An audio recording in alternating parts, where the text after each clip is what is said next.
Comercio se han venido preparando de acuerdo con la eficiencia que siempre han manejado en grandes aspectos. Primero, se diseñó un nuevo software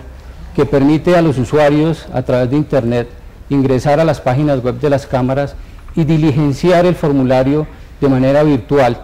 de tal manera que puedan, incluso con un tutor, siguiendo, ir corrigiendo errores que puedan ir presentando, de tal manera que el proponente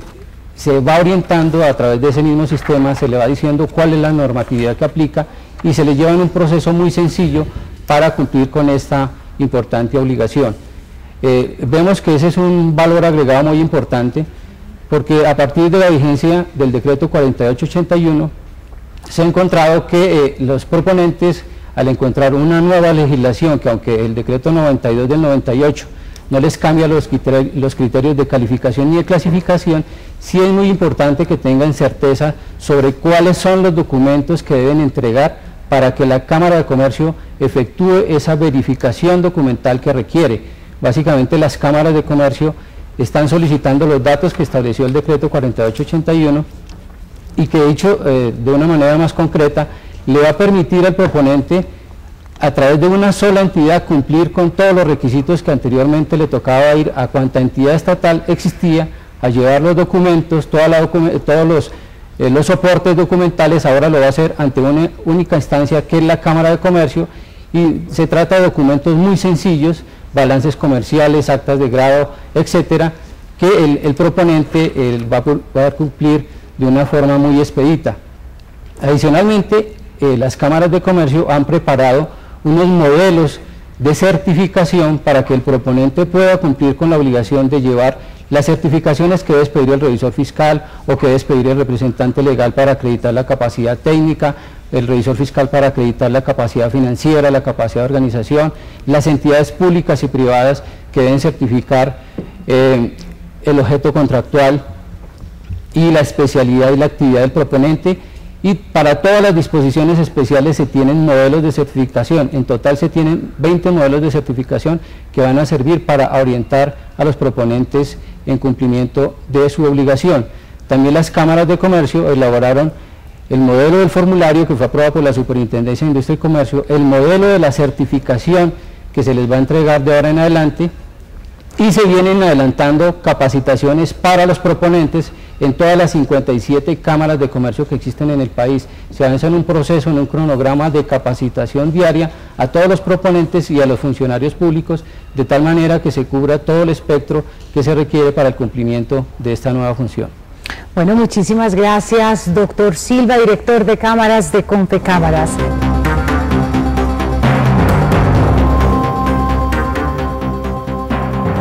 Seguimos acercándonos a la administración pública. El turno ahora es para nuestros demás invitados, quienes complementarán las exposiciones anteriores desde el punto de vista de cada una de las entidades que representan. Les recuerdo que cada uno tiene 2 minutos. Comenzamos con la Contraloría General de la República, con el doctor César Torrente. Bianca, muchas gracias. Pues en realidad, de verdad, lo primero que hay que decir es que 2 minutos para hablar del tema registro de proponentes es casi que imposible, pero vamos a hacer un esfuerzo de síntesis.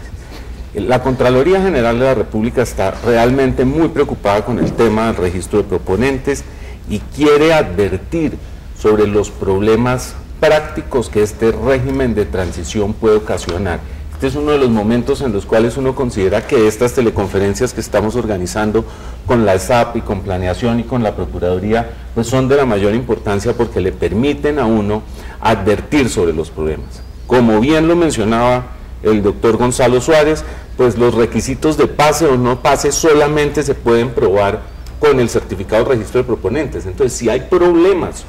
con la operatividad del registro de proponentes, vamos a tener problemas en el país con la contratación pública, y esto le puede acarrear problemas a las entidades públicas contratantes,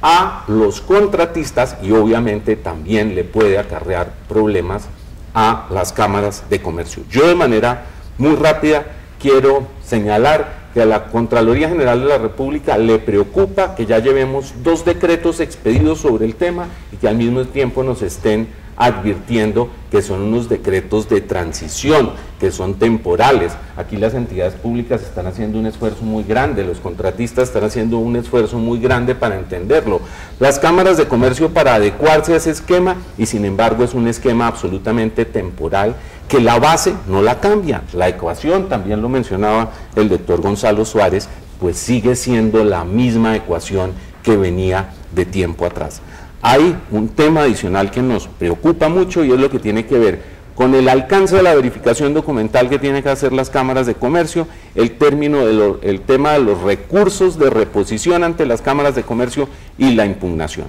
El tema de la verificación documental pues es un tema delicado porque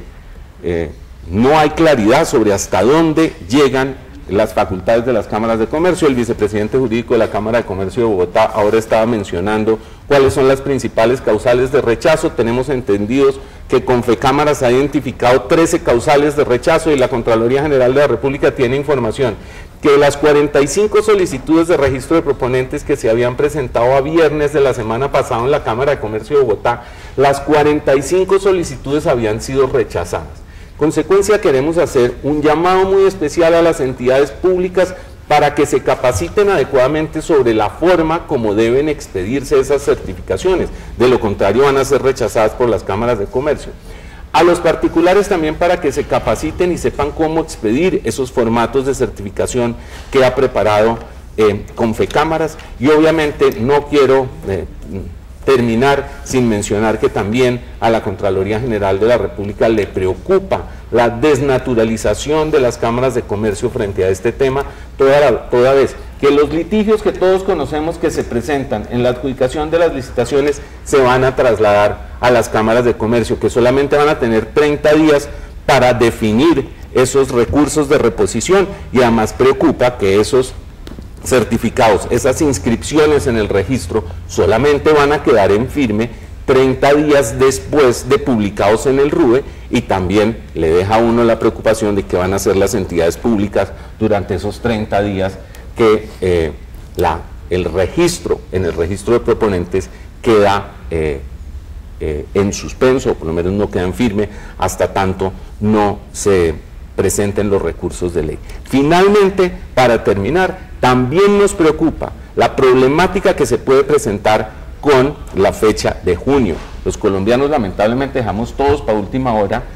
no se han comenzado a presentar las actualizaciones en el registro de proponentes para acogerse a la nueva normatividad, y le preocupa a la Contraloría General de la República que si todos dejamos esto para último momento se pueda presentar un cuello de botella en la contratación, se pueda presentar una parálisis en la contratación misma en un momento en el que el país necesita andar de manera muy rápida y muy efectiva en todos los temas de contratación pública. Qué pena, Bianca, que me haya pasado el tema, pero creo que son aspectos muy importantes, y yo de antemano invito a los organizadores de este evento para que hagamos unos foros sobre el tema de registro de proponentes, y que si es necesario, como estoy seguro se van a presentar muchas preguntas sobre el tema, si necesitamos dediquemos unos programas para que el sector público y el sector privado entiendan cuál es la nueva normativa. Bueno, muchísimas gracias, doctor Torrente, por su intervención. Recuerden que si tienen alguna duda o inquietud nos pueden llamar en Bogotá al 570-4787, o para quienes se encuentran